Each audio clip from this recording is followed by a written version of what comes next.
Welcome to Battered Beginnings, healing the hidden wounds of childhood trauma. I'm Anna Dean, joined by my co-host Spencer McCleery. Thanks, Anna. We're students at Harvard College, and over the course of this semester, we've been diving deep into how childhood trauma shapes adolescent development. This podcast is the culmination of our research and conversations with experts, designed to provide educators, counselors, and caregivers with practical insights and tools to better support adolescents. Our project reflects a shared commitment to understanding the long-term effects of trauma and promoting evidence-based interventions.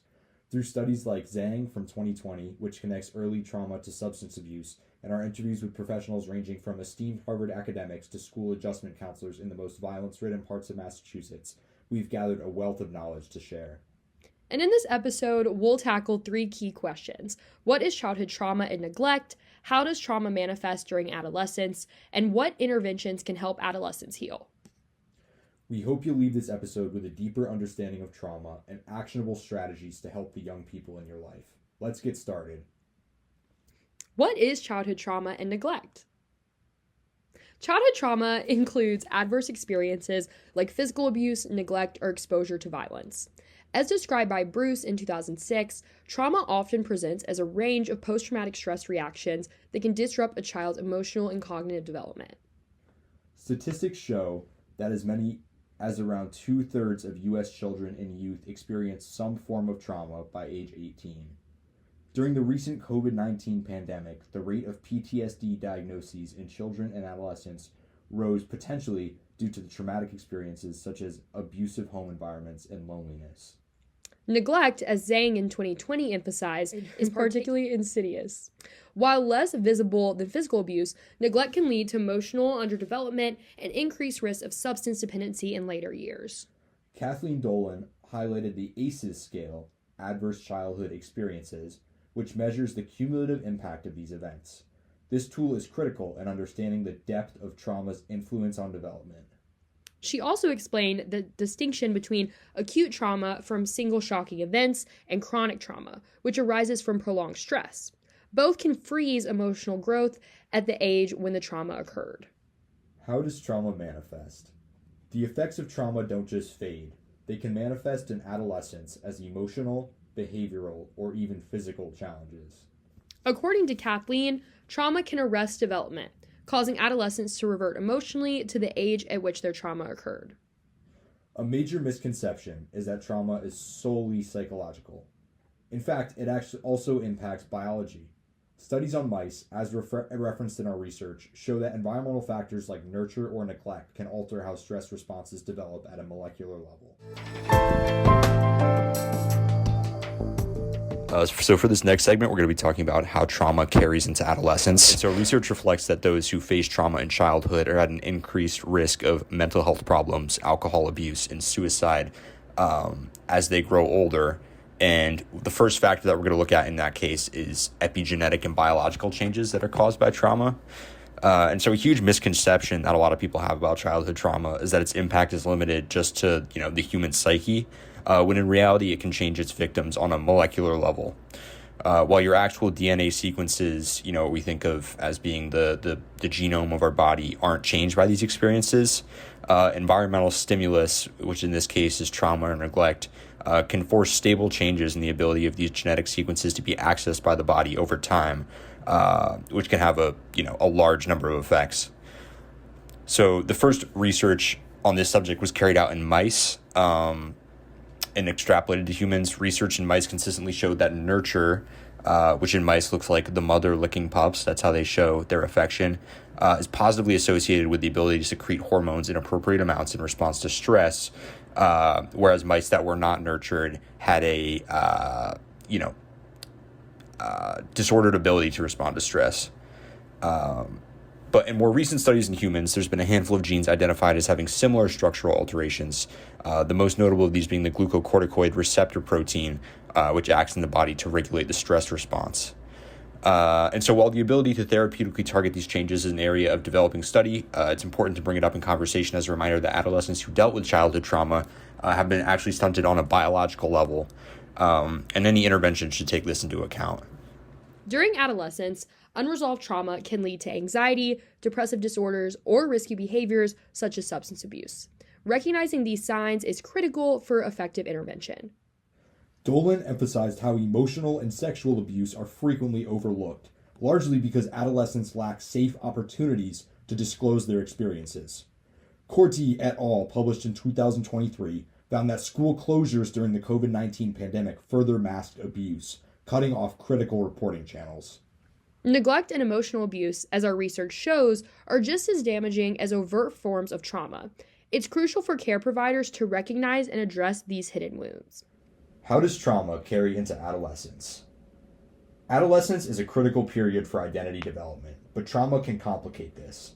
Dolan explained that during stress, adolescents may emotionally regress to the age when trauma first occurred, a phenomenon supported by research on neuroplasticity. The study of Zhao in 2024 highlights how trauma affects brain function, particularly the expression of proteins like BDNF and PMTOR, which are linked to emotional regulation and resilience. These changes not only influence emotional well-being, but also increase vulnerability to mental health disorders like depression. This underscores the importance of timely interventions.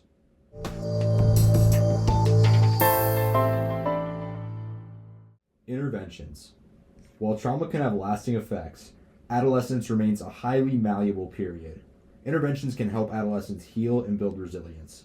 Let's talk solutions. Because children might be reluctant to open up about their traumatic experiences, they might be hard to identify and might not receive the targeted support they need.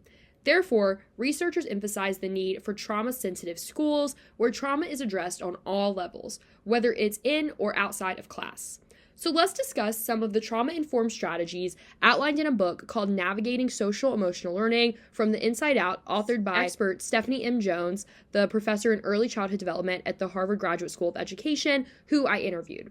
Social emotional learning is often incorporated into efforts to address trauma because it facilitates the protective factors students who have experienced trauma need to succeed.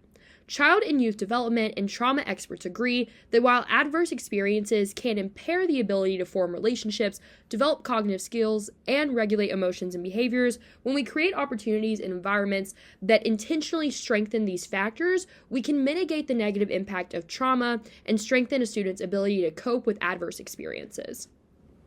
Trauma is having a substantial impact on students' school performance and academic achievement. Fortunately, research has shown that high-quality trauma-informed supports, services, and systems can mitigate and disrupt the negative outcomes associated with trauma, and create learning environments that support better outcomes for students who have experienced trauma. While ideally children and youth experiencing trauma or other situations of extreme stress may receive more intensive and targeted supports, the reality is that given the unpredictable and often stigmatized or hidden nature of trauma, children and youth might not be identified as needing additional services or supports, or may not receive them in a timely manner. This fact, coupled with the high prevalence of trauma among children and youth, has led to calls for schools to integrate trauma-informed practices into all aspects of the school day, in addition to providing targeted and differentiated supports for students who have experienced trauma. In other words, there is a push for all schools to become trauma-sensitive systems for all students. In the interview with Stephanie, she describes a trauma-sensitive school as one in which all students feel safe, welcomed, and supported, and where addressing trauma's impact on learning on a school-wide basis is at the center of its educational mission. Importantly, trauma-sensitive schools benefit all students, even those who have not experienced trauma. Every student, regardless of their background, benefits from a safe and caring learning environment, positive relationships with adults and peers, and ample opportunities to build and practice social and emotional skills.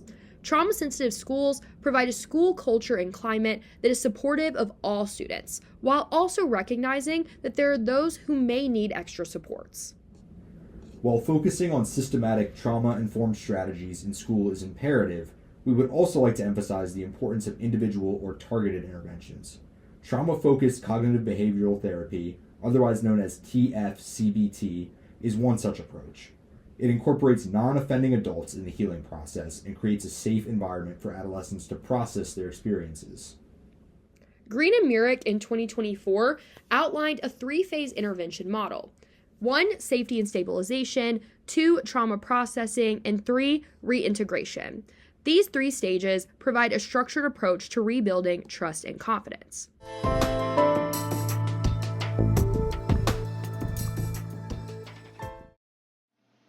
I had the privilege of interviewing my old professor, Dr. Beth Simpson. Simpson is an adjunct lecturer on education at Harvard Graduate School of Education. Simpson has worked at the Cambridge-Harvard Summer Academy as a mentor teacher and currently as co-principal for the program. She has worked with Cambridge students who have been incarcerated and are facing high levels of childhood trauma. Simpson started her teaching career after graduating from Harvard College. She began her career in education serving as a Teach for America Corps member at Sherwood-Gittins Middle School in Durham, North Carolina. After completing her service with TFA, Simpson transitioned to teach at the Galvin Middle School in Wakefield, Massachusetts, her hometown. Over the past 11 years, Simpson has taught reading, English language arts, history, and special education to students in grades 6 through 8. In our podcast, we explore strategies, tools, and insights for social workers and professionals who are committed to making a difference in the lives of those who experience trauma. I'm your host, Anna, and in this segment, we're diving into our crucial topic of how social workers and school professionals can support adolescents in dealing with childhood trauma through interventions. Whether you're a seasoned practitioner or just starting out, this episode will provide you with practical strategies and a deeper understanding of the unique needs of adolescents dealing with past trauma. Now, we know that adolescence is already a challenging time for many, but for those who have experienced childhood trauma, these challenges can be compounded, leaving them with emotional, behavioral, and psychological scars that can affect their development, relationships, and overall well-being. So, what does Professor Simpson say we, as social workers and school professionals, can do to help? Let's unpack this together. Professor Simpson said the first step in any intervention is building trust. Adolescents who've experienced trauma may have difficulty trusting others, especially adults. They may have learned to be hypervigilant or defensive as a way to protect themselves. So one of the most important things we can do is to create a safe, consistent, and empathetic environment. The first intervention is creating a safe space. When working with adolescents, safety is paramount. And we don't just mean physical safety, but emotional safety too. It's important to let adolescents know that they can express their feelings without fear or judgment or repercussions. Simpson said this might mean using open-ended questions to help them explore their emotions and experiences at their own pace. Here's a helpful approach. Saying something like, "I know you've been through a lot, and I'm here to listen when you feel ready to talk about it." It's critical to remember that trust building doesn't just happen overnight. It's a slow, ongoing process, and every conversation you have can be a step toward creating that secure bond with adolescents. The second intervention is trauma-informed care. Let's talk about trauma-informed care, which is an approach that emphasizes understanding the impact of trauma and integrating this awareness into all aspects of care. It's about recognizing the signs and symptoms of trauma in adolescence, understanding the ways it manifests, and avoiding re-traumatization. Dr. Simpson adds, this means that as a social worker or school professional, you need to be aware of how trauma may show up in behavior of adolescents. A teen who acts out may be responding to trauma rather than simply being difficult. Likewise, a withdrawn teen might be suppressing feelings or avoiding anything that reminds them of their past trauma. Simpson offers some guiding principles of trauma-informed care. The first is safety, ensuring physical and emotional safety. 2, trustworthiness, building transparency and reliability in your work with adolescents. 3, choice, giving the adolescent control and autonomy over their healing process. 4, collaboration, working together to find solutions rather than imposing on the adolescent. And 5, empowerment, encouraging the adolescent's strength and resilience. The third intervention that Simpson suggests is cognitive behavioral therapy, or CBT. It's a highly effective therapeutic intervention for adolescents dealing with trauma that Simpson says is not very popular in public schools. Cognitive behavioral therapy, or CBT. CBT helps teens identify negative thought patterns that they have developed as a result of trauma and teaches them how to challenge and reframe those thoughts. For example, an adolescent who believes, "I am worthless" as a result of abuse might work with you to identify the source of that belief and then reframe it into something like, "I am valuable and deserving of respect." Additionally, CBT focuses on teaching practical coping skills like stress management, mindfulness, and grounding techniques. These tools can help adolescents regulate their emotions when faced with triggers or distressing memories. Dr. Simpson says this is very helpful for social workers and professionals in public schools. The next intervention that Dr. Simpson mentioned was narrative therapy. Narrative therapy allows adolescents to express their experiences and reframe their trauma as part of their life story, rather than allowing it to define who they are. By telling their story, adolescents can separate their identity from the trauma, seeing themselves as more than just victims. As a social worker, Dr. Simpson says you might encourage teens to create a journal or even engage in creative expression, like art or music, or even sports, to explore and reframe their trauma in a way that feels empowering. The goal is to help them take ownership of their narrative and ultimately shift from I am a victim to I am a survivor. I really enjoyed talking to Dr. Simpson about her experience in schools. Dr. Simpson said it's important to remember that trauma doesn't just affect the individual. It often impacts families, schools, and other systems. Adolescents dealing with trauma are often in environments that may also be dealing with dysfunction. For example, a teen may come from a household with substance abuse or domestic violence. As a social worker, part of your role may involve working with these larger systems, involving family members in therapy, advocating for school accommodations, or connecting the teen with community resources. Family therapy can be incredibly effective, especially when the family is willing to engage in healing as a unit. Sometimes this can be challenging, however.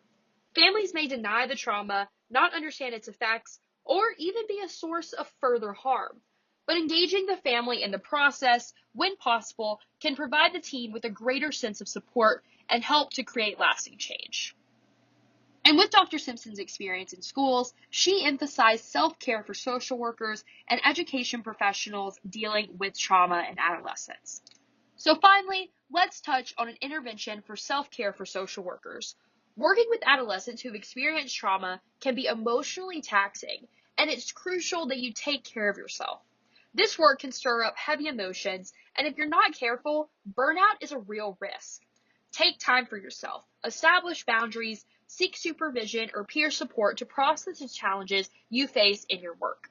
You can't pour from an empty cup, so make sure you're taking care of your mental and emotional health so that you can be the best support for the adolescents that you serve. And finally, I would just like to thank Professor Beth Simpson from Harvard University talking to me about interventions for childhood trauma in adolescence.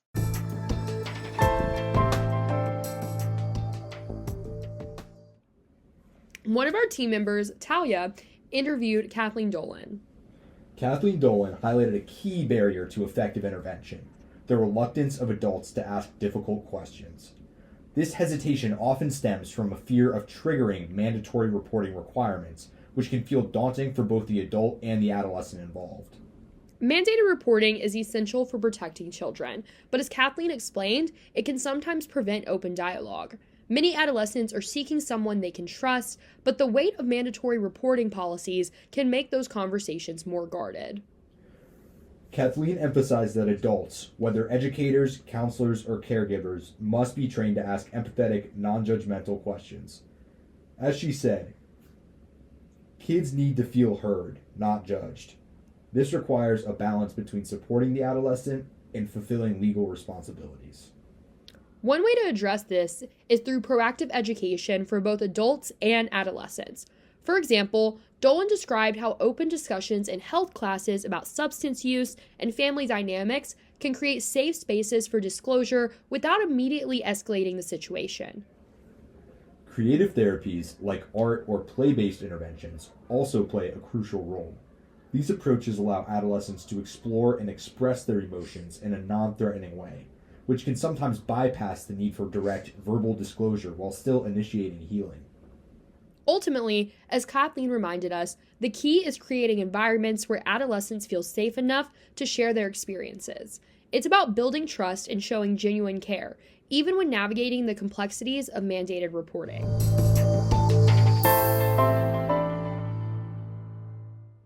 As we close, we want to reflect on something Kathleen Dolan shared that resonated deeply with us. Healing begins with adults creating safe spaces for disclosure.